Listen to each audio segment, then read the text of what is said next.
Hello guys. मैं आपको आज बताऊंगा कि इंग्लिश में क्या एक विद्यार्थी को, एक स्टूडेंट को या किसी व्यक्ति को सीखने के लिए उसके पास क्या चीज होनी चाहिए, क्या ऐसा होना चाहिए। तो मैं कुछ चीज बताता हूँ, आप इसको देखिए। इंग्लिश क्लास पहली तो है कि इस पे उसके पास मीनिंग होना चाहिए।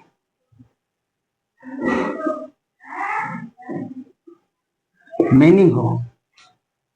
दूसरा है उसके पास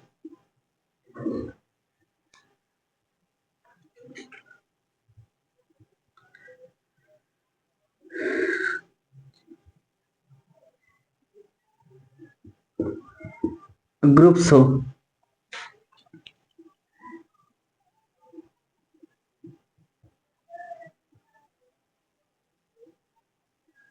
डिस्कशन हो।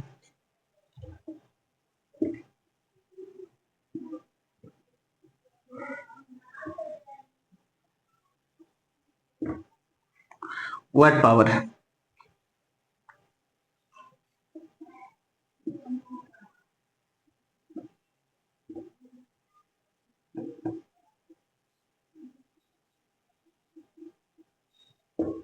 Basic rules. अगर इंग्लिश में अगर आपके पास मीनिंग नहीं है ना, तो नहीं हो पाएगा, क्योंकि मीनिंग आपको कलेक्शन करना ही पड़ेगा। You will have to collect lot of meaning. जब तक आप मीनिंग कलेक्शन नहीं करोगे, as long as you will not, you will have to collection meaning. अब जब तक आप कलेक्शन मीनिंग नहीं करोगे, तो आपको पता ही नहीं चलेगा कि किसको क्या बोलते हैं, कैसे बोलते हैं, किसे बोलते हैं, वो समझ नहीं आएगा। और एक आपको एक ग्रुप की जरूरत पड़ता है, क्योंकि जब हम इंग्लिश सीखते हैं ना, हम चाहते हैं कि हमसे इंग्लिश जल्दी बन जाए, हम जल्दी बोलने लग जाए, हम जल्दी सीख जाए। हर व्यक्ति चाहता है, लेकिन इसके लिए इन्वायरमेंट ऐसा हो, उसके प्लेटफॉर्म ऐसा हो, इसके इर्द गिर्द, इसके पड़ोस के ऐसे लोग हों जो ग्रुप में हो, और ग्रुप में एजुकेशन ग्रुप हो, या फिर कुछ ऐसा हो जो जो हम चीज सीखना चाहते हैं। जैसे अंग्रेजी सीखना चाहते हैं, हम चाहते हैं कि बहुत फराटे से, बहुत जल्दी इंग्लिश। तो ये हमारे होना चाहिए कि हम जिससे बात कर रहे हैं ना, तो उसको भी इंग्लिश का समझ होना चाहिए। ये नहीं कि हम अंग्रेजी सीखना चाहते हैं लेकिन उसको इंग्लिश के बारे में कुछ समझ ही नहीं है, तो ये क्या बात करेगा। तो हमको कि पहले तो हमें जिस ग्रुप में रहते हैं तो देखना है कि ग्रुप में लोग कैसे हैं, क्या वो लोग जो हैं तो अंग्रेजी में बात करते हैं, या अधिक से अधिक मीनिंग का यूज करते हैं या नहीं करते हैं। अगर नहीं करते तो उस ग्रुप में रहने से हमें कोई ऐसा हमारे में चेंजेस नहीं आएगा, कि जरूरी नहीं है कि हम इंग्लिश सीख ही जाएंगे। तो ग्रुप ऐसा होना चाहिए कि हमारे इंग्लिश वोकेबलरी का भी पावर बढ़े। डिस्कशन।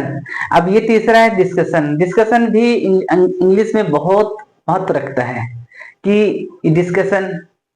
अब डिस्कशन है कि हम कहीं बात करते हैं, देखो जहां भी हम चर्चाएं करते हैं, बातचीत करते हैं, कम्युनिकेशन, तो हम बात के करते समय ये ध्यान हमको देना चाहिए कि हम अधिक से अधिक इंग्लिश मीनिंग यूज करें, अधिक अधिक वर्ड पावर यूज करें, डिफिकल्ट वर्डों को हम अपने दिमाग में समाहित करके रख सके, है ना, सेव करके रख सके। क्योंकि जितना हम अपने अंदर, अपने मन में, माइंड में वोकेबलरी डालेंगे, हमारे मुंह से उतना ही वोकेबलरी निकलेगा। जितना ज्यादा हमारे वर्ड पावर रहेंगे, उतना हम अच्छे से बात कर पाएंगे। तो हमें डिस्कशन करते समय ये विशेष ध्यान देना है कि हम कितना सामने वाले से डिस्कशन के टाइम पे बात कर पा रहे हैं ना। तो ये इंग्लिश के लिए बहुत इंपॉर्टेंट है। वर्ड पावर, देखो जो वर्ड पावर सबसे बड़ी इसमें है वर्ड पावर।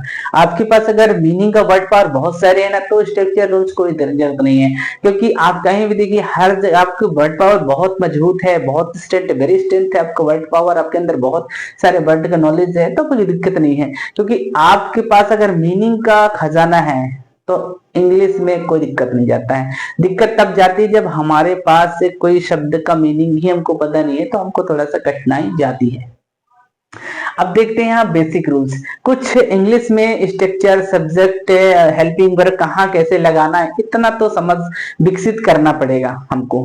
क्योंकि कुछ भी रूल्स होता है कि हमको इतना पता है कि हम किसे कह रहे हैं, क्या कह रहे हैं, है ना। तो सब्जेक्ट हमको पता होना चाहिए, इस सब्जेक्ट में हेल्पिंग वर्ब क्या है इतना पता होना चाहिए। हेल्पिंग वर्ब के बाद वर्ब लग रहा है या नाउन्स लग रहा है, क्या लग रहा है, ये तो पता होना चाहिए, है ना। और नाउन्स के बाद वर्ब लग रहे हैं या फिर अदर वर्ड लग रहा है, तो ये चीज हमको ना पता होना चाहिए। तो बेसिक रूल्स रूल्स में साइड साइड में बता दो कि कुछ खास रूल्स ना आपको याद करना पड़ेगा। और ऐसे माहौल पे रहो जहां आपको लगता है, अगर इंग्लिश सीखना चाहते हो तो ऐसे माहौल पे रहो जहां अधिक से अधिक वोकैबुलरी आपके मतलब फायदा हो, अधिक से अधिक इंग्लिश बोलते हो, ऐसे लोगों के साथ रहो जो इंग्लिश में ज्यादा चर्चे करते हैं। या मैगजीन पढ़ो, इंग्लिश मैगजीन आती है ना। बहुत सारे द हिंदू आता है, आप वो पढ़ो तो उसमें बहुत सारे इंग्लिश है। तो जो जैसे इसमें बहुत सारे मीनिंग होता है, अगर जब आप पढ़ोगे तो आपको मन में एक ये होगा, क्वेश्चन टैग होगा कि ये मीनिंग का मतलब क्या है, ये मीनिंग, तो ये जानने की उत्सुकता बढ़ेगी। तो ये इंग्लिश किताब पढ़ो, इंग्लिश पैराग्राफ पढ़ो, जितना ज्यादा से ज्यादा हो सके तो इंग्लिश का चीज ही यूज करो। इंग्लिश में कोई चीज दिखे तो उसको जानने की कोशिश करो, इंग्लिश मीनिंग को जानने की कोशिश करो, है ना। तो इससे इंग्लिश क्या है, सीखने में आसान हो जाता है। और इंग्लिश को कोई लोग ऐसा मान के रखें कि इंग्लिश बहुत हार्ड है, इंग्लिश बहुत कठिन है, इंग्लिश हमसे हो ही नहीं पाएगा, हम तो बहुत हम जानते ही नहीं है। ये बहुत लोग ऐसा मानना है कि इंग्लिश में जब बात होती तो आधा लोग तो सोचते कि हमसे हो ही नहीं पाएगा, इंग्लिश तो बड़े बड़े लोगों की चीज है ना। बड़े स्कूल में जो पढ़े होंगे वही सीख सकते हैं, हम तो सीख ही नहीं सकते हैं, वो हार मान जाते हैं। लेकिन इतना बड़ा, इतना कठिन नहीं है जितना कठिन आप इसको मान के चलते हो। इंग्लिश बहुत बड़ा पहाड़ है, क्योंकि देखिए बहुत बड़ा है, लेकिन अगर आप इसको सीखना चाहो तो बड़ा सा छोटा हो सकता है। ये आपके ऊपर है कि आप इसको छोटा करना चाहते हो या बड़ा करना चाहते हो। अगर इसको छोटा कर सकते हो तो उसको बड़ा भी कर सकते हो, ये आपके ऊपर है कि आप इसको छोटा कर सकते हो कि बड़ा कर। अगर आप पढ़ोगे तो बिल्कुल आसान हो जाएगा, हर कठिन सा चीज आसान हो जाता है। लेकिन अगर आप इसको सोचोगे कठिन हो तो कठिन होते होते कठिन हो जाएगा। मैं आपको एक तरीके बताता हूँ, देखो बहुत सरल तरीके हैं, शायद है कि आपके लिए ही प्रॉफिट बेनिफिट हो सकता है। मुझे ऐसा लगता है कि दो तीन चीजें ना मैं आपको बता रहा हूँ, बहुत पढ़ने में दो तीन चीजें हैं। जैसे बेसिक कंसेप्ट, जैसे बेसिक कंसेप्ट,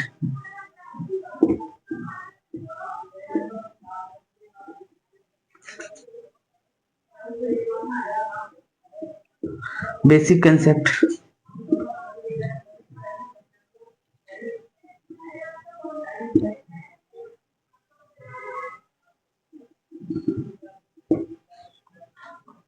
देखो बेसिक कंसेप्ट और रिवाइज, मैं आपको दो मीनिंग को बताना। जब तक आप किसी सब्जेक्ट का बेसिक कंसेप्ट याद नहीं रखोगे तब तक वो सब्जेक्ट नहीं बनेगा। या फिर इंग्लिश हो, मैथ हो, कुछ भी है, इसका बेसिक कंसेप्ट आपको पता होना चाहिए, है ना। और दूसरा है रिवाइज।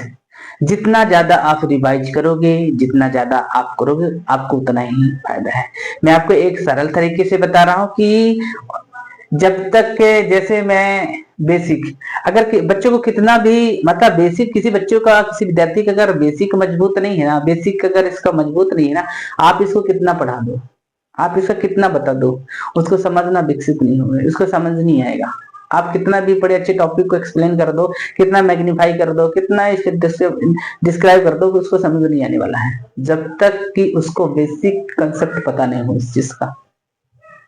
चाहे कोई कितना दावा कर दे, लेकिन जब तक उस लड़के विद्यार्थी को बेसिक कंसेप्ट उस सब्जेक्ट का क्लियर नहीं है, तब तक हम चाहे उसे कितना भी इसके दिमाग में जोर डाल दे, उसके दिमाग के अंदर कभी नहीं जाएगा।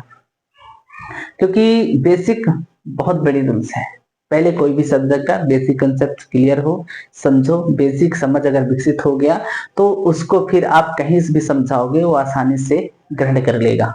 और वही, और रिवाइज, देखो हम पढ़ तो लेते हैं, लेकिन क्या रिवाइज, जब तक हम रिवाइज नहीं करेंगे ना तो हम कितना पढ़ ले।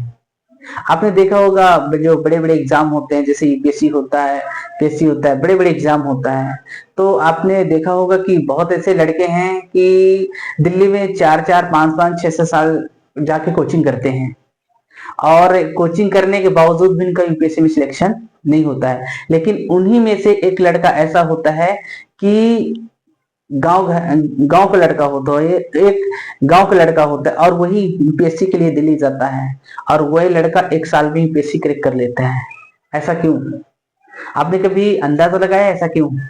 क्योंकि पता है ना, जो 4 साल का लड़का है उसके अंदर ना उस चीज का भूख नहीं है, लेकिन जो 1 साल के अंदर जो आया वो लड़का ने क्यों क्वालिफाई कर लिया? क्योंकि उसके अंदर भूख था। उसने पता है कि उसने उसने जो 4 साल का लड़का था वो 1-2 बार पढ़ा, लेकिन जो 1 साल का लड़का था ना वो पढ़ा 1 बार, लेकिन उसने रिवाइज बहुत ज्यादा बार किया, क्योंकि उसके अंदर भूख पैदा था। वो भूख था कुछ करने का, कुछ बनने का। उसने रिवाइज किया और निकाल के ले गया।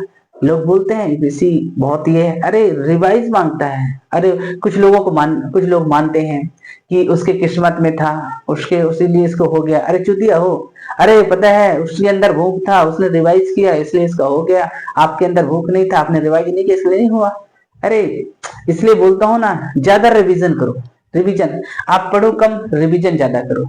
क्योंकि कोई भी चीज है, जब तक आपके दिमाग में वो चीज दिखने ना लग जाए, जब तक आपको ना आंख बंद करके आपको चीज को ना दिखे, तब तक आपको उसका रिवीजन आप ना 1 बार पढ़ो नहीं 1000 बार पढ़ो। जब तक रिवीजन आपका सिलेक्शन दे सकता है, सिर्फ रिवीजन।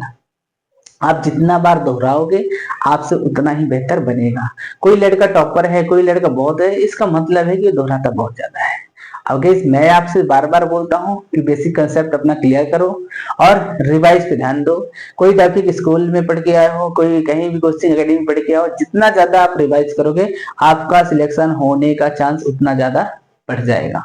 और जितना कम आप रिवाइज करोगे आपकी सिलेक्शन होने की उतना ही वेट रहेगा। जितना ज्यादा रिवाइज उतनी जल्दी सिलेक्शन। इसलिए गाइस मैं आपको लास्ट बार बता रहा हूँ कि बेसिक कंसेप्ट अपनी क्लियर करो और रिवाइज पे विशेष ध्यान दो। रिवाइज जितनी ज्यादा होगी सिलेक्शन उतनी जल्दी होगी। Thank you so much.